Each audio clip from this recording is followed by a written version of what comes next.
South India में उन दिनों एक नए नए राजा बने थे, महाराज छत्रपति संभाजी। कौन बने थे? महाराज छत्रपति संभाजी, शिवाजी के बेटे। 1680 का साल बड़ा दुर्भाग्यपूर्ण साल था। 1680 में दो राजा मरते हैं। मेवाड़ महाराणा राज सिंह 1680 में डेथ होती है, और महाराज छत्रपति शिवाजी की 1680 में डेथ हो जाती है। तो औरंगजेब का एक बेटा था अकबर। औरंगजेब का बेटा कौन था? उसकी पोस्टिंग अपने राजस्थान में थी। राज सिंह और दुर्गादास ने प्लानिंग की कि यार अकबर को अपनी तरफ मिलाते हैं। तो दुर्गादास जी अकबर के पास गए और अकबर को जाके कहा कि अकबर मुगल बादशाह बनना चाहता है। तो उसने कहा जैसे डैडी मरेंगे, डैडी के मरने के बाद में मैं तीनों भाइयों को मारूंगा, और तीनों भाइयों को मार के और मैं क्या बन जाऊंगा? मुगल बादशाह। दुर्गादास ने समझाया कि यार जैसे तेरे पापा सुबह शाम दोनों टाइम जिम जाते हैं ना, लगता नहीं है मरेंगे बहुत जल्दी। और मर भी गए तो इस बात की क्या गारंटी है कि तू राजा बनेगा? बाकी वाले तीन भाई तेरे को सल्टा दे और उनमें कोई बन गया तो अकबर ने कहा यार तो मैं क्या ही कर सकता हूं। तो दुर्गादास राज सिंह ने कहा कि तेरे पास मौका है, हम तेरे साथ है, तू तेरे को खुद को मुगल बादशाह घोषित कर दे। अकबर का एक सेनापति था, उसका नाम था तहवूर खान। क्या नाम था? अकबर की जो सेना थी उसका मुख्य सेनापति कौन था? तहवूर खान का पूरा परिवार था आगरा में। परिवार कहां पे था भाई? वो बेचारा राजस्थान लड़ने के लिए आया तो परिवार तो आगरा में रहा होगा। औरंगजेब ने उसके पूरे परिवार को गिरफ्तार किया, और गिरफ्तार करके तहवूर खान के पास मैसेज किया कि तहवूर खान, तुम्हारे अकबर और दुर्गादास के अंदर गठबंधन हो रखा है, ये गठबंधन तोड़वा, और यदि गठबंधन नहीं तोड़वा पाया तो तेरे लुगाई टाबर मेरे पास गिरफ्तार रही, शाम से पहले पहले तेरे पास समाचार आ जाएंगे कि सबको आगे में जला के मार दिया है मैंने। तैमूर खान बेचारा जानता था कि औरंगजेब आदमी तो जालिम है, जिसने बाप को गिरफ्तार कर लिया, दो दो भाइयों को मार दिया, मुराद दारा दोनों को मार दिया। और दारा को तो औरंगजेब इतना बुरा मारता है जिसकी हद नहीं। दारा और दारा का बेटा था सुलेमान। क्या नाम था दारा के बेटे का? दोनों को गिरफ्तार किया, गिरफ्तार करके दोनों को जेल के अंदर बंद किया। उसके बाद एक दिन दोनों को दिल्ली में घुमाया, हथकड़ियां लगा के हाथी के पीछे बांध के पूरी दिल्ली के अंदर घुमाया, और दिल्ली में ऑर्डर जारी किया गया कि हर आदमी दारा और सुलेमान पे थूके। बीच बीच में पिटाई की गई, उनको वापस लाए, वापस लाके दोनों को मार दिया था। तो कहते दारा को तो उसने और यूं तड़पा था, पहले अंगुलियां काटी थी, फिर यूं कान काटे, आंखें फोड़ी, बाद में उसकी गर्दन काटी थी। वो और कितना क्रूर और जालिम आदमी रहा होगा कि उसने दारा को मारा। दारा को मारने के बाद दारा की जो गर्दन थी उसको पैकिंग करवाई, गिफ्ट पैक करवाया। वो दिल्ली बैठा है, पिता शाहजहां को आगरा में उसने गिरफ्तार कर रखा है। शाहजहां का प्रिय पुत्र कौन है? दारा। औरंगजेब ने दारा को मारा, और दारा को मारने के बाद में दारा की जो गर्दन थी वो गिफ्ट में पैक करवा के शाहजहां के पास भेजी, और जिस नौकर के साथ भेजी उसको कहा कि इस गिफ्ट को तब खोलना है जब शाहजहां खाना खाने के लिए बैठे। अब इधर आगरा की जेल के अंदर शाहजहां खाना खाने के लिए बैठा, तब गेट कीपर एक लेटर लेके गया, और लेटर में औरंगजेब ने लिख के भेजा था कि डैडी, जो हुआ वो हो गया, हमारे भाइयों भाइयों की लड़ाई थी, लेकिन अब मैं आपकी खिदमत में एक गिफ्ट पेश करना चाहता हूं। प्लीज, मैंने एक गिफ्ट भेजा है, मैं चाहता हूं कि आप अभी उस गिफ्ट को खोल के देखें। शाहजहां को लगा कि यार कितना अच्छा बेटा है मेरा। ठीक है, भले भाइयों भाइयों में लड़ाई होती हो, मैंने भी तो मेरे भाइयों को मार के राजा बना था, लेकिन मेरा तो ध्यान रखता है। और देखो मैं जेल में हूं, लेकिन फिर भी उसने मेरे लिए क्या भेजा है? गिफ्ट भेजा है। शाहजहां गेट के ऊपर कहा भाई खाना तो सामने खाना लगा हुआ, उसने खाना बाद में खाएंगे, पहले गिफ्ट खोल। औरंगजेब ने कहा पहले खोला जाए। तो जैसे गिफ्ट खोलता है, उसके अंदर दारा की मुंडी थी। शाहजहां उल्टियां उल्टियां कर करके मर गया था। अब बेटे की यूं साफ साफ गर्दन देके सामने, तो बेचारे की क्या हालत हुई होगी। औरंगजेब उतना ही राजी हुआ। औरंगजेब का मजा आया, और भेजू इस बार थोड़े गिफ्ट और भेजू। जेल के अंदर रखा था, जेल में मार दिया था उसने सड़ा सड़ा के। और जब तक शाहजहां जेल में रहा था, औरंगजेब कभी आगरा ही नहीं आया, मिलना छोड़िए आगरा ही नहीं आया था। जब मर गया था शाहजहां यहाँ पे, तब वो कहता कि चलो अब मैं आगरा आ सकता हूँ, तब आगरा गया था। तो जालिम आदमी था। तहवूर खान इस बात को जानता था कि टाबरों की शाम से पहले पहले पकौड़े बना के खा जाएगा वो। तो तहवूर खान को लगा कि यार अब कोई तरीका नहीं है, अकबर दुर्गादास का गठबंधन तोड़वाना ही पड़ेगा अपने को। तो तहवूर खान शाम के टाइम में जब थोड़ा धुंधलका सा हो रहा था, नाइट हो ही रही थी, तब दुर्गादास के पास जाता है। ये नाडोल बैठे हुए, एक तरफ अकबर के कैंप लगे हुए, एक तरफ किसके कैंप लगे हुए? दुर्गादास। उसके पास गया और उसने जाके दुर्गादास को कहा कि दुर्गादास जी, मेरे मन में कई दिन से एक बात थी, बताना तो पहले भी चाहता था लेकिन बता नहीं पाया। हाँ बताओ यार खान साहब, क्या बात है? मैं कहा यार आप देखो सीधे आदमी हो, इसलिए मैं बता रहा हूं आपको। आपको क्या लगता है कि आपने औरंगजेब के बेटे अकबर को अपनी तरफ मिला लिया है? दुर्गादास ने कहा लगता क्या है ही। अब मुगल बादशाह अकबर है, अकबर हमारी तरफ है, मुगल बादशाह का साथ है। अब हम औरंगजेब को मारेंगे और औरंगजेब को मार के जोधपुर पे हमारा कब्जा हो जाएगा और दिल्ली पे कब्जा हो जाएगा अकबर का। कहा, नहीं, ये दोनों बाप बेटे मिले हुए हैं आपस में। अकबर और औरंगजेब की 60 गांठ है, और अकबर आपको पकड़ के औरंगजेब को सौंपेगा? उसने नहीं यार ऐसे थोड़ी हो सकता है। अरे मुझे तो पता है, मैं तो सेनापति हूँ, मुझे तो अंदर की सारी बातें पता है। मैं तो आपको बताने ही आया था, बच सकते हो तो बच जाओ, निकल सकते हो तो यहाँ से निकल जाओ, वरना कल गिरफ्तार करके मार देंगे आपको ही। दुर्गादास जी ने कहा नहीं यार, मेरे यूं विश्वास होता नहीं तेरी बात का। तो तहवूर खान ने और कहा कि एक काम कर लो, अभी अकबर के पास जाके बातचीत करो। आप तो सियाने आदमी हो, उम्र खाई है आपने, तो अकबर से बातचीत में भी निकलवा लोगे कि वो क्या चाहता है। तो दुर्गादास जी गए अकबर के पास रात को बातचीत करने के लिए। तहवूर खान अकबर के गेटकीपर को रुपए दे के आया था कि साम दाम दंड भेद येन केन प्रकारेण, किसी भी तरीके से दुर्गादास अकबर से मुलाकात नहीं करना चाहिए, तेरे को जितने रुपए चाहिए वो ले ले। दुर्गादास जी गए गेटकीपर का, भाई अकबर से मिलना है। उसने कहा नहीं भाई, शहजादा शाम को सोया था तब वो कह रहा था मेरे सर दर्द है और मुझे कोई भी नींद के अंदर डिस्टर्ब ना करे। अरे तू अंदर जाके कह कि मैं दुर्गादास हूं, मेरे से मिल लेगा वो। आपके लिए तो स्पेशल मना किया था कि दुर्गादास जी आए तो कहीं सुबह ही मिलेंगे, अब कोई रात को कोई बातचीत नहीं होगी। अब दुर्गादास जी के मन में डाउट आया कि यार इसका मतलब ये बाप बेटे मिले भी हो सकते हैं। दुर्गादास जी रात को ही अपनी सेना लेके जोधपुर की तरफ निकल गए। अकबर बेचारा सुबह उठा तो उसने देखा कि वहां तो कोई यही नहीं, और अकबर को पता चला कि अपने हाथ से बाजी तो निकल गई। इतने में औरंगजेब को टाइम मिल गया, औरंगजेब ने अपनी एक बड़ी सेना इकट्ठी कर ली। और औरंगजेब ने कहा अब अपनी और किसी के साथ दुश्मनी नहीं है, अब अपना दुश्मन एक है अकबर, इसको मारूंगा मैं। अब अकबर बेचारा दुर्गादास जी के पीछे भागा, उसने कहा अंकल मरवा दिया, वो बापू पीछे लगा हुआ है, तुम मेरे बापू को जानते हो कितना जालिम आदमी है, मुझे पक्का मारेगा। अब दुर्गादास जी की भी समझ में आ गया कि यार मिसअंडरस्टैंडिंग की वजह से ये सब हो गया है।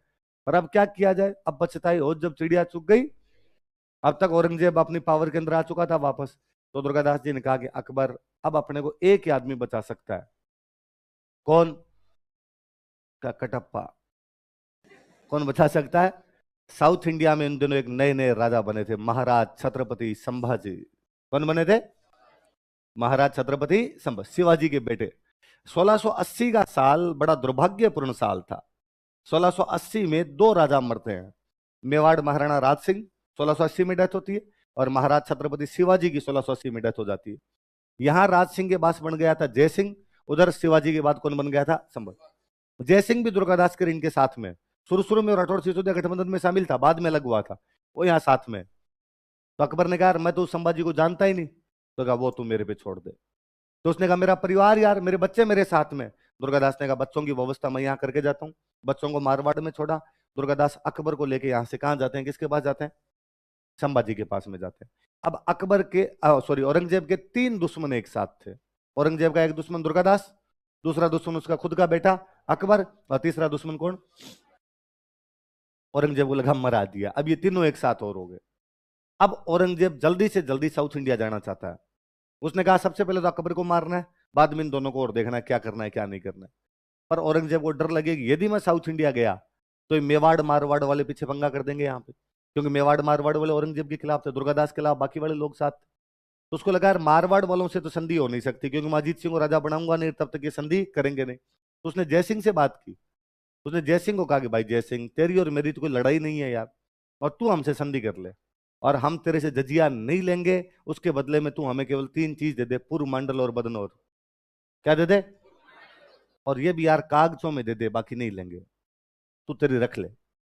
तो जय सिंह संधि करता। फिर जय सिंह को ही पता था कि यार अपनी सीधी सीधी लड़ाई तो है नहीं, क्यों पंगा लिया जाए, अपने थोड़े दिन रेस्ट ले लेते हैं लड़ाई से। तो जय सिंह राठौड़ सिसोदिया गठबंधन से अलग होता है, जजिया देते नहीं, और उसके बदले में तीन परगने दे देते हैं। कौन कौन से? तो औरंगजेब राजस्थान की चिंता से तो निष्फिक्र हो गया कि भाई मेवाड़ वालों की सहायता नहीं मिलेगी तो मारवाड़ वाले अकेले ज्यादा कोई उसकी तोड़ फोड़ भी नहीं कर पाएंगे। और औरंगजेब यहां से कहां चला जाता है? South India. किसे निपटने के लिए?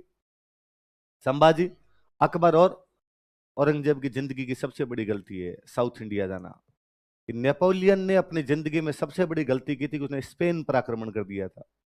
कहां आक्रमण कर दिया था? कि यदि नेपोलियन स्पेन पर आक्रमण नहीं करता तो नेपोलियन का साम्राज्य नहीं गिरता। औरंगजेब की जिंदगी की सबसे बड़ी गलती है कि वो कहां आक्रमण करने के लिए चला गया? जिस प्रकार स्पेन का फोड़ा नेपोलियन के लिए नासूर बन गया था, उसी प्रकार दक्षिण भारत का फोड़ा औरंगजेब के लिए नासूर बन गया था। इस दक्षिण भारत के आक्रमण के बाद मुगल साम्राज्य भर भरा कर गिर जाता है। औरंगजेब एक बार साउथ इंडिया में जाके फंसता है, अपनी मौत तक साउथ इंडिया से बाहर ही नहीं आ पाता, फिर वो साउथ इंडिया ही रहता है। औरंगजेब ने अपनी पूरी शक्ति झोंकी और 1689 के आसपास में संभाजी को पकड़ के मार देता है। किसको मार देता है? संभाजी को उसने और क्रूर तरीके से मारा था। मतलब संभाजी वाली मौत तो इतिहास की सबसे दर्दनाक मौत है। ये टुकड़े टुकड़े करवा दिए थे संभाजी के, थोड़े थोड़े थोड़े मछलियों के टुकड़े करके नदी में बहाए थे उसने संभाजी के। संभाजी को जब मार दिया तो अकबर दुर्गादास के समझ में आया कि यार अपने तो किसके पास में आए थे? संभाजी के। और संभाजी को मार दिया, तब अब अगली बारी अपनी है। तो अकबर ने दुर्गादास को कहा कि दुर्गादास जी आप तो जाओ वापस मारवाड़, मैं जा रहा हूं ईरान। कहां जा रहा हूं? ईरान के राजा से सहायता लेके आ रहा हूं। मैं ईरान के राजा से सहायता लेके आऊंगा, इधर से आप सेना लेके तैयार रखना, हो सके तो जयसिंह से बात करके तैयार रखना, उधर से आप आ जाना, इधर से मैं और ईरान का राजा आ जाएंगे और मेरे बाप को मार लेंगे। इसको तो मारना ही है, इसको मारेंगे अपने पक्का। अकबर उधर से तैयार हो रखा पूरा एकदम। अकबर ईरान जाता है, ईरान का राजा उसको शरण देता है, थोड़े दिन अपने पास रखता है, फिर ईरान का राजा अकबर को मार देता है। शायद ऐसा हुआ होगा कि औरंगजेब ने मैसेज किया होगा कि मेरा बेटा तेरे पास बैठा है, निकम्मा है, मेरे खिलाफ है, तो उसको मार दे, तो उसने पकड़ के मार दिया था। तो बाद में यहां पर अब दिक्कत यह हुई कि अकबर के जो वो बेटे बेटी थे वो दुर्गादास जी के पास रह गए। तो टाबरों को तो यहीं छोड़ के गया था, तो वो बाद में यहीं पे रह गए। उन दो टाबरों के नाम थे, लड़के का नाम था बुलंद अख्तर। क्या नाम था? और जो लड़की थी उसका नाम था सफियतुन निसा। लड़के का नाम तो क्या था? बुलंद अख्तर। और लड़की का नाम क्या था? किसके बेटे बेटी है? जब अकबर उधर ईरान गया, ईरान जाके मर गया, तो दुर्गादास ने औरंगजेब ने पूछा अकबर का परिवार कहाँ है? तो पता चला कि उसके बेटे बेटी तो किसके पास में? दुर्गादास के पास में। तो औरंगजेब ने दुर्गादास के पास मैसेज किया कि भाई दुर्गादास, ठीक है यार, तुम हमारे दुश्मन हो, अपनी आपस में लड़ाई चल रही है, लेकिन यार मेरे पोते पोती तेरे पास है, इनको तू मुझे सौंप दे। दुर्गादास ने कहा अरे तो बड़ा समझा क्या मुझे? और जो तू अपने बेटे के पीछे हाथ धो के पड़ा हुआ था कि अकबर को मारूंगा, इस बात की क्या गारंटी है कि जब तेरे पास बुलंद अख्तर और सफीतुनिसा आएंगे तो तू इनको नहीं मार देगा? और यदि इनको मार देगा तो मैं यार कल को मरने के बाद अकबर को ऊपर जाके क्या मुंह दिखाऊंगा? अकबर मेरा दोस्त था, उसने कहा था मेरे टाबरों का ध्यान रखना, और मैं क्या कहूंगा कि मैंने तेरे टाबरों को औरंगजेब को सौंप दिया और औरंगजेब ने मार दिया। तूने यार तेरे बाप को और भाइयों को और उनको नहीं बख्शा, तो इनको टाबरों को तो कहीं बख्श देगा तू? औरंगजेब ने कहा मैं कुछ ही नहीं करूंगा, हाथ नहीं लगाऊंगा इनके, मेरी दुश्मनी अकबर से थी, इन टाबरों से नहीं है, इनको तू सौंप दे। लेकिन दुर्गादास जी ने देने से मना कर दिया। तो फिर औरंगजेब के दरबार में अपने जोधपुर के एक राइटर रहते थे, ईश्वरदास नागर। कौन राइटर थे, नाम बोलो थे? औरंगजेब ने ईश्वरदास जी को कहा, ईश्वरदास जी आप दुर्गादास के पास जाओ, जाके बात करो ना यार, टाबरों को दिलवाओ। ईश्वरदास जी आए, इन्होंने दुर्गादास जी को कहा कि देखो दुर्गादास जी, टाबर आपके तो है नहीं, टाबर वैसे ही उसके हैं, दे दो उसको। दुर्गादास जी ने सेम वही बात कही कि मार देगा, पक्का मारेगा इनको। ईश्वरदास जी ने कहा मेरी गारंटी है। और वैसे ही दुर्गादास जी अपने राजस्थान में तो कहते हैं कि मूलधन से ज्यादा अच्छा ब्याज होता है, मूलधन से भी ब्याज ज्यादा प्यारा लगता है। दादा दादी को अपने पापा से भी ज्यादा अपने प्यारे लगते हैं, बेटे बेटी से भी ज्यादा प्यारे पोते पोती होते हैं, दोहिते दोहिती होते हैं। कि छोटे होते थे तब स्कूल जाने के लिए घर में झगड़ा करते कि नहीं जाऊंगा स्कूल, तो पापा मम्मी कूटते पकड़ के कि जाना पड़ेगा, क्यों नहीं जाएगा? और गांव में तो टाबर यूं लिट जाया करते थे कि नहीं जाऊंगा, कैसे भेज दोगे? बाल मिट्टी में कर लिया करता था, धूल उछालने लग जाते कई तो। और घर वाले कूटते कि नहीं नहीं जाना पड़ेगा स्कूल, में पकड़ के खींच खींच के लेके जाते हैं। अक्सर दादा दादी आगे भी छुड़ा गए, रहने दो, बना रहे हो कलेक्टर, आज ही लगा दोगे इसको, नहीं जा रहा नहीं जा रहा, आजा इधर आजा। और वैसे ही पापा का भी पीटते तो अपनी ढाल कौन बनते हैं? लगभग दादा दादी बचाते ही, लगभग क्या, हमेशा बचा ही लेते हैं। दादा दादी का यूं पोते पोती के प्रति स्नेह रहता ही है हमेशा, तो वो बचाने का काम करते हैं। तो मैं हमेशा हंसता ही हूँ कि गांव में कई कई टाबर जो होते हैं उनको दादा दादी इतना लाड करते हैं कि फिर वो पहली क्लास में जब जाते हैं तब 9 साल के होते हैं, कि जाने देते नहीं घर वाले, तो कि भाई चला जाएगा चला जाएगा। तो अब वो जो पहली क्लास में एडमिशन कराया तब को 8-9 साल का था, फिर वो 5वीं क्लास में बेटा बेटा मुझको बंट देता है। फिर कि गांव में 5वीं क्लास का टूर्नामेंट हुआ, कबड्डी का टूर्नामेंट हुआ, उसमें बाकी सारे टाबरी नाने नाने जिलप है, एक बेटा डाकी घूमे उनके बीच में, उठा उठा के फेंके टाबरों को। हाँ हाँ, तो फिर वो ऐसे जो टाबर होते हैं दादा दादी के क्या होते हैं, लाडले होते हैं। तो ईश्वरदास जी ने वही कहा कि यार दादा दादी कभी नहीं मारते यार बच्चों को, सौंप दो इनको। तो दुर्गादास जी ने कहा कि दोनों को एक साथ नहीं भेजूंगा, पहले बच्ची को ले जाओ, मैं देखूंगा औरंगजेब का बिहेव वगैरह कैसा है, फिर मैं किसको भेज दूंगा, बुलंद अख्तर को भेज दूंगा। तो किसके कहने पर बच्चों को सौंपा गया, देखो। तो कहते हैं बच्ची पहले गई थी, तो बच्ची जब औरंगजेब के पास पहुंची तो औरंगजेब बड़ा राजी हुआ कि यार मेरी पोती इतने दिनों बाद आई है। सिर पे हाथ फेरा, बिठाया अपने पास में, फिर उसको कहा, अपने मंत्रियों को कहा कि यार हिंदुओं के घर में रह के आई है, हिंदू बना दिया होगा इसको, ओम भूर भुवस्व सिखा दिए होंगे इसको, लेके जाओ पहले इसको मुसलमान बनाओ, इसको कुरान पढ़नी सिखाओ, इसको नमाज पढ़नी सिखाओ। तो उस बच्ची ने कहा कि नहीं तो, क्यों सिखाओ मुझे ये, मुझे कुरान आती है, मुझे नमाज भी आती है। तो औरंगजेब ने कहा तुझे कैसे आई, तू वहां हिंदुओं के घर में रहती थी, वहां किसने सिखाई, वहां को आरतियां सिखाई होगी तुझे। तो ना ना ना, एक मौलवी साहब दिल्ली आते थे हमें पढ़ाने के लिए, वो हमें अरबी फारसी सब सिखा के गए हैं, वो हमें कुरान भी पढ़ा के जाया करते थे, नमाज भी सिखाते थे, और मैं तो एकदम मुसलमान ही हूँ, उसी तरीकों से वहां रहा करती थी। तो औरंगजेब ने कहा मौलवी साहब, वहां कौन मौलवी साहब भेजता था तुम्हारे पास में, तो कहा बाबा जी। बाबा जी कौन, तो कहा दुर्गादास। तो दुर्गादास तुम्हें पीड़ता नहीं था, कि नहीं तो, हमारा सबसे ज्यादा लाड ही दुर्गादास जी रखते थे, तो मेरे बारे में तुम्हें उल्टा पुल्टा कहता होगा ना, आपकी तो कोई बात ही नहीं आई कभी। औरंगजेब को बड़ा अजीब लगता है। तो औरंगजेब पूछता है सपीतुनिसा से वापस कि आजकल दुर्गादास कैसा दिखता है, मैंने कई साल पहले उसको देखा था, अब तो बाल ही सफेद हो गए होंगे उसके भी, कितना बूढ़ा हो गया वो, कैसे रहता है, क्या करता है, कैसे कपड़े पहनता है। तो उसने कहा इन सालों में मैंने भी नहीं देखा दुर्गादास जी को। क्यों, आजकल उसका बर्ताव तुम्हारे प्रति बदल गया। उसने कहा नहीं नहीं, बर्ताव नहीं बदला, मिलने तो अब भी आते हैं वो हमसे, लेकिन जब से मैं बड़ी हो गई हूँ, अब जब वो हमसे मिलने के लिए आते हैं तो बीच में एक पर्दा तानते हैं। और अपने राजस्थान में रिवाज जी हुआ करती थी कि थोड़ी बड़ी उम्र की लड़कियां होती, उनसे पिता भी डायरेक्ट मुंह बात नहीं किया करते थे, बीच में पर्दा वगैरह तान के वैसे बात किया करते थे। तो कहा अब जब वो आते हैं तो पर्दे के उधर बैठते हैं, मैं इधर बैठती हूँ, और वैसे बातचीत करके जाते हैं, जो भी काम काज होता है मैं बता देती हूँ और मेरे काम काज हो जाते हैं। बाबो कहे पुकार तीन जाणुन उणरो वेश, कारण की निज नैण स्यूं देखियो नी दुर्गेश। कि बाबो कहे पुकारती, कि मैं उसे क्या कह के पुकारती हूँ, जानून उणरो वेश, मैं उसकी वेशभूषा नहीं जानती, कारण की निज नैण स्यूं, निज नैण मतलब खुद की आंखों से, कारण ये है कि मैंने खुद की आंखों से देखियो नी दुर्गेश, मैंने दुर्गादास को कई सालों से देखा। और औरंगजेब यूं गड़गड़ा हो जाता है, गड़गड़ा होता है मतलब जीव बाहर आने के लिए तैयार हो जाए, आदमी रोने जैसा हो जाए।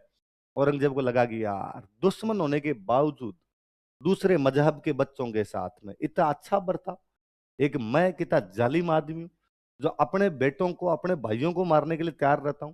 एक कहां दुर्गादास है जिसके पास मेरे पोते पोती थे, मैं उसका सबसे बड़ा दुश्मन हूं, उसके बावजूद उनको धार्मिक शिक्षा भी दी गई है। और औरंगजेब राजी होके दुर्गादास के पास मैसेज भेजता है कि एक दिन औरंग यूं कयो रतन वालो कहीं विशेष, वालो मतलब होता है प्रिय, वालो क्या होता है, एक दिन औरंग यूं कहो, एक दिन औरंगजेब ने ऐसे कहा, तन वालो कहीं विशेष, कि तुझे सबसे विशेष कौन सी चीज प्रिय लगती है। मांगो मुख स्यूं देऊं आसकरण दुर्गेश, हे आसकरण के बेटे दुर्गेश मांग ले, आज जो तू मांगेगा वो मैं देने के लिए तुझे तैयार हूं, मैं आज बड़ा राजी हूं तेरे से। दुर्गादास जी वापस रिप्लाई भेजते हैं कि खग वालो जग वालो वालो मुरधर देश।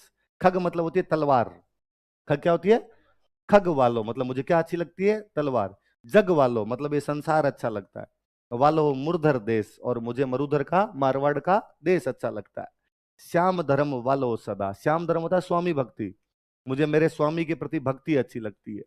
नित वालो नरेश, पर इनसे भी ज्यादा अच्छा मुझे अजीत सिंह लगता है, मैं अजीत सिंह को राजा बनने में देखना चाहता हूँ। यदि औरंगजेब तू मुझे कुछ देना ही चाहता है तो अजीत सिंह को जोधपुर का राजा बना दे। औरंगजेब ने कहा बाकी सब मुझे अच्छा लगता, बस ये जो लास्ट में बोला था ना, बाकी ऊपर वाले तूने जो बोले हैं मुझे भी अच्छे लगते हैं, ये लास्ट वाला मुझे अच्छा नहीं लगता। तो दुर्गादास जी ने कहा कोई बात नहीं, लड़ाई जिंदाबाद है, जिंदाबाद रहेगी। तो उसने कहा बुलंद अख्तर और है तेरे पास, उसको तो भेज दे। तो दुर्गादास जी खुद जाते हैं बुलंद अख्तर को छोड़ने के लिए औरंगजेब के दरबार में, उसको वहां छोड़ के आते हैं, वापस बातचीत करते हैं उससे, यार देख ले तू यदि दे रहा है तो हमें। तो उसने कहा मैं बाकी पूरा मारवाड़ तुम्हें देने के लिए तैयार हूं, जोधपुर नहीं दूंगा। क्या नहीं दूंगा, दुर्गादास जी ने कहा यार जोधपुर नहीं दे फिर मतलब क्या है, राजा तो तभी माना जाए जब राजधानी में रहे, बाकी हमें कितने परगने दे। तो उसने कहा नहीं तुम देख लो। तो फिर दुर्गादास जी वहां दिमाग लगाते हैं, कहते हैं बाकी परगने दे, जोधपुर बाद में देखेंगे। तो बाकी वाले जैतारण मेड़ता सांसोर जालोर ये वाले परगने उसे लेते हैं और परगने लेके यहाँ पर वापस आ जाते हैं। कहा अब जोधपुर का, तो दुर्गादास जी ने कहा ये लड़ाई करके ले लेंगे हम, चलती रहेगी लड़ाई, कोई दिक्कत ही नहीं है बाद में। तो बाद में कई साल लड़ाई और चलती है, लेकिन फाइनली औरंगजेब इनको जोधपुर पे तो कब्जा नहीं करने देता। 1707 में औरंगजेब मरता है। कब मरता है? औरंगजेब मरा तो उसका बेटा राजा बनता है बहादुर शाह। कौन राजा बना? तो अजीत सिंह बहादुर शाह के पास गया। उसने बहादुर शाह को जाकर कहा, भाई तेरे बाप से तो हम पिछले 30 साल से लड़ रहे हैं और उसने तो हमें जोधपुर दिया नहीं, तू यदि जोधपुर दे रहा है तो ठीक है, संधि हो जाएगी, या तेरे साथ भी लड़ना पड़ेगा। बहादुर शाह का सेम पापा वाली नीति है, मैं भी तुम्हें जोधपुर तो नहीं दूंगा। आगे की कहानी आप सबने पढ़ी थी कि 1708 में देवारी समझौता होता है। कौन सा समझौता होता है? अमर सिंह सेकंड, अजीत सिंह और सवाई जय सिंह, और उसकी पहली लाइन यही है कि अजीत सिंह तथा सवाई जय सिंह उनको राज्य दिलाने में सहायता की जाएगी। समझौता किसके खिलाफ था? बहादुर शाह प्रथम। तो अब तीनों की सेनाएं मिलके आती है, मुगलों का जोधपुर में जो कब्जा था उसको उड़ा देती है, और अजीत सिंह जोधपुर का क्या बन जाता है? राजा। तो कब राजा बना अजीत सिंह जोधपुर का? 1708। कौन से समझौते के बाद? आपको बुरा लग रहा होगा, आप लग रहा है ये अल्लाह ये क्या कर दिया। जिस बंदे ने लगातार 30 साल तक अजीत सिंह को राजा बनाने के लिए अपने जी जान की बाजियां लगा दी थी, उस बंदे को अजीत सिंह ने राजा बनते ही क्या किया? देश निकाला दे दिया। हुआ क्या था कि अजीत सिंह जब पैदा हुआ था तब से लेके 1708 तक औरंगजेब के साथ जितने भी पंगे लिए वो सारे किसने लिए? दुर्गादास। तो मारवाड़ के सारे डिसीजन कौन लिया करते? दुर्गादास। सेना कहां जाएगी, किससे संधि करेंगे, किससे बातचीत करेंगे, सारे निर्णय कौन लिया करते? दुर्गादास। पर इन 30 सालों में अजीत सिंह की उम्र भी तो 30 साल हो गई। अब अजीत सिंह 30 साल का, अब अजीत सिंह टाबर नहीं है। अजीत सिंह राजा वाली सीट पे बैठता, अब दुर्गादास जी नीचे वाली सीट पे बैठते हैं। लेकिन लोगों की आदत नहीं गई। लोग अब भी दरबार में जब आते हैं पहले दुर्गादास जी को नमस्ते करते, बाद में अजीत सिंह को नमस्ते करते। अभी भी बाहर से सेनापति आता और आगे पहले दुर्गादास जी से पूछता कि वो सेना कहाँ लेके जाने, फिर उसके याद आता कि आजकल राजा कौन बन गया? अजीत सिंह। और सॉरी सॉरी, हाँ अजीत सिंह जी आप बताओ सेना कहाँ लेके जाए। अब भी कोई संधि करने के लिए आता तो पहले किससे बातचीत कर लेता? अजीत सिंह को यह बड़ा यूं ऑकवर्ड फील होने लगा, उसे लगता है राजा मैं हूं तो अब तो मेरे से बात की जानी चाहिए। तो उसने दुर्गादास जी को 2-4 बार कहा भी कि बाबा जी आप अब दरबार में मत आया करो, आप बूढ़े हो गए, आपने खूब साल सेवा कर ली मारवाड़ की, आप घर पे रहा करो। और मैं जब भी आपको दरबार में देखता हूं तो मुझे मेरे संघर्ष के दिन याद आते हैं। और दुर्गादास जी भी शायद उसकी बातों को समझ नहीं पाए, और दुर्गादास जी डेली लठ लेके दरबार में तैयार रहते। तो अजीत सिंह से डायरेक्ट तो बोला नहीं गया, उसने एक दिन दुर्गादास जी के पास में अपना एक बंदा भेजा, और बंदे के साथ में भेजा मतीरा। क्या भेजा? मतीरा भेजा। दुर्गादास जी के पास उसने कहा कि अजीत सिंह ने आपके लिए मतीरा भेजा है। दुर्गादास जी उसका मतलब समझते थे, मत रहो। मतीरो का मतलब क्या था? मत रहो। ये सिग्नल था कि अब आपको यहां पर रहना नहीं चाहिए। दुर्गादास जी समझ गए कि अब अजीत सिंह नहीं चाहता मैं मारवाड़ में रहूं। जिनको देश निकाले दिए जाते थे वो काले कपड़े पहन के काले घोड़े पर निकला करते थे। दुर्गादास जी हाथों हाथ काले कपड़े पहनते हैं, काला घोड़ा लेते हैं और चुपचाप यहां से मेवाड़ चले जाते हैं। कहां चले जाते हैं? ये किसी बंदे की स्वामी भक्ति की पराकाष्ठा है। दुर्गादास केवल स्वामी भक्ति जानता था। जोधपुर के राजा थे जसवंत सिंह। राजा कौन थे? कहते हैं जसवंत सिंह जब जमरूद का थाना में मरे थे उस दिन कह के गए थे कि जसवंत कयो जोय कोई घर रखवाड़ो दुर्गड़ो, साची किदी सोय आची आस करणवत। कि जसवंत सिंह ने उस दिन कहा था कि आस करण का बेटा दुर्गादास मारवाड़ की रखवाली करेगा। उस बंदे ने हाँ भरी थी कि हाँ स्वामी आप आराम से निश्चित हो के मरिए भले ही, मारवाड़ की रखवाली करने के लिए मैं पर्याप्त हूं। और उस बंदे ने 30 साल तक मारवाड़ को दुश्मनों से बचा के रखा था। जसवंत सिंह के बेटे अजीत सिंह की 30 वर्षों तक रक्षा की थी। अब स्वामी चेंज हो चुका था, अब एक नया स्वामी था, और स्वामी कौन था? अजीत सिंह। उस स्वामी ने वापस ऑर्डर दिया कि आपको मारवाड़ में रहने की कोई भी आवश्यकता नहीं है। दुर्गादास एक सच्चा सिपाही था, वो केवल उतना काम करता था जितना स्वामी के द्वारा ऑर्डर दिया जाता है। इस बार ऑर्डर था मारवाड़ को आवश्यकता नहीं है, वो चुपचाप यहाँ से चला जाता है। आप जब बाहुबली देखते हो तो कटप्पा देखते हो, कटप्पा एग्जैक्टली वही करता है जो स्वामी की तरफ से आदेश मिलते हैं। दुर्गादास जी एग्जैक्टली वैसे वैसे व्यक्तित्व के स्वामी थे। हमारे देश के इतिहास में से कई लोग हुए, ऐसा एक और व्यक्ति हमारे देश के इतिहास के अंदर हुआ है जिसने अकबर का पालन पोषण करके बड़ा किया था, बेराम खान। कौन था? बेराम खान। बेराम खान जो थे, यदि आप जोधा अकबर मूवी देखे तो उसमें कैरेक्टर है खान बाबा, लंबा चौड़ा पठान, गोरा चिट्टा, मोटी मोटी आंखें हैं उसकी। तो कहते हैं हुमायूं जब दिल्ली में मरा था तब बेराम खान पंजाब था अकबर के साथ में। थोड़े से सैनिक, 14 साल का अकबर, मुगल साम्राज्य अभी तक अपनी जड़ें जमा नहीं पाया था। गुरदासपुर के पास कलानौर नाम की एक जगह पर अकबर को एक ईंटों के चबूतरे पर बिठाकर बेराम खान उसका रास्ते तलक करता है। और कहता है कि तुम्हें मैं सिंहासन दिलाऊंगा आज इस चबूतरे पर बैठे, लेकिन एक दिन तू दिल्ली के तख्तो ताज पर बैठेगा। वो अपने वादे को निभाता है, वो बाकायदा अकबर को राजा बनाता है। अकबर का राजा बनने के बाद में वो कई साल तक और अकबर की सेवाएं करता है। अब अकबर थोड़ा बड़ा हुआ, अकबर थोड़ा समझदार हुआ, अब अकबर को बैराम खान की बातें इंटरफेयर लगने लगी। और एक दिन अकबर मैसेज करता है कि मैं आगरा से दिल्ली जा रहा हूं शिकार खेलने के लिए। अकबर आगरा से दिल्ली जाता है, दिल्ली जाके एक ऑर्डर जारी करता है कि मैं मेरे सारे मंत्रियों को बर्खास्त करता हूं और मेरे सारे मंत्री दिल्ली आके मेरे से मिले। ये समाचार बैराम खान के पास पहुंचता है कि बैराम खान को अकबर ने बर्खास्त कर दिया है और उसने उसको कहां पर बुलाया है, दिल्ली। और बैराम खान को गुस्सा आता है और बैराम खान को लगता है ये क्या तरीका है, मैं ही हूं जिसने अकबर को राजा बनाया है, मैं ही हूं जो मुगल सिंहासन को बचा के बैठा हुआ हूं, और आज मेरी ये दिन कि मुझे अकबर के सामने लाइन में जाके खड़ा होना पड़ेगा और मैं नहीं जा रहा। अकबर को पता चला कि बैराम खान ने आज्ञा का उल्लंघन कर दिया है। राजा की आज्ञा के उल्लंघन का मतलब होता था मौत। अकबर ने कहा पकड़ के लाया जाए बैराम खान को। बैराम खान को पकड़ के सामने पेश किया गया। अकबर ने कहा कि खान बाबा आपने मेरी सेवा की, इसलिए अंतिम मौका देता हूँ, कोई अंतिम इच्छा हो तो बता दीजिए। बैराम खान ने कहा कि मैं हज करना चाहता हूँ। क्या करना चाहता हूँ? जाइए हज के लिए जाइए। बैराम खान जब हज के लिए जा रहा था, पहले जब हज के लिए जाते जिस बंदरगाह से जाया करते वो बंदरगाह था सूरत। कौन से बंदरगाह जाते थे? तो सूरत को कहते थे हज का द्वार। कि हज का द्वार कोई बंदरगाह तो वो कौन सा? अपना सूरत। जब वो बैराम खान अपने परिवार के साथ में सूरत जा रहा था, बैराम खान ने कभी मुगलों की तरफ से जब लड़ाइयां लड़ी थी तो एक अफगान को एक युद्ध में मारा था। मुगलों की और अफगानों की आपस में बनती नहीं थी, एक अफगान को युद्ध में मारा था। उस अफगान को जिसको युद्ध में मारा था उसका बेटा सूरत के आसपास कहीं रहता था। उसके बेटे को पता चला कि बैराम खान अकेला जा रहा है, बीच में बैराम खान को पकड़ के मार देता है। बैराम खान का अंत बहुत बुरा था। बैराम खान और दुर्गादास जी एग्जैक्टली सेम कैरेक्टर है। दोनों ने अपने अपने राजाओं के बेटों को राजा बनाने के लिए अपने जी जान की बाजियां लगाई थी, लेकिन बैराम खान और दुर्गादास में लास्ट में जाके एक अंतर दिखाई देता है। दुर्गादास जी लास्ट टाइम तक स्वामी भक्त है, बैराम खान अंतिम समय में जाके विचलित हो जाता है। वो अंतिम समय में जाके अकबर की आज्ञा मानने से मना कर देता है। दुर्गादास जी वहां भी स्वामी भक्त है, उनको लगा कि अब मारवाड़ को मेरी आवश्यकता नहीं है, तो चुपचाप यहां से कहां चले गए थे। इसलिए आज भी जब भी स्वामी भक्ति का जिक्र आता है हमारे दिमाग में दो ही नाम आते हैं, दुर्गादास राठौड़ और पन्ना धा है। कौन कौन से दो नाम आते हैं? तीसरा नाम यदि स्वामी भक्ति के तौर पे आता तो चेतक आता है। और चेतक मिनक नहीं है, घोड़ा है। मिनखों में तो आज दिन तक दो ही नाम लिए जाएंगे, या तो दुर्गादास जी का लिया जाएगा, किसका लिया जाएगा? पन्ना धाय का।